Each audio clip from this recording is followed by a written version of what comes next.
Good Grief America is the name we chose for our group because grief is the process of change. You can't go through change, especially massive change, like the American culture and actually the international culture is going through on this financial and monetary situation, without experiencing all 5 stages of grief. And typically people think of grief as bad, but grief can be good if we understand how to work through the emotions of each one of the 5 stages.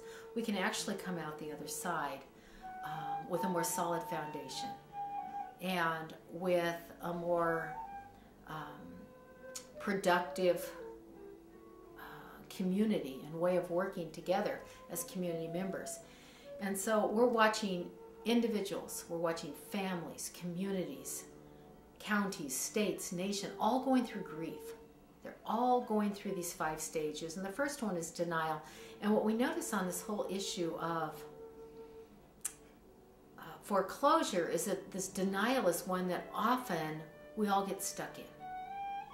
And my first goal is to get people out of denial into anger, which most people don't want to go to because they start imploding. As a culture, we haven't learned how to deal with our anger, how to find productive ways to vent our anger, use our anger to get from where we are to where we really want to be.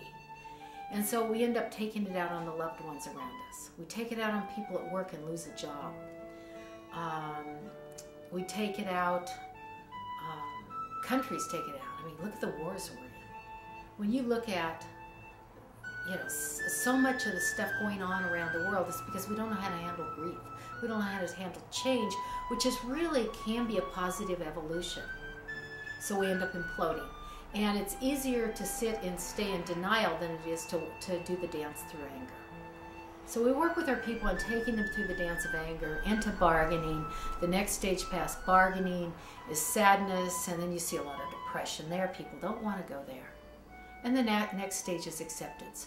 When we can get to acceptance and let go, we find that people can get their dignity back.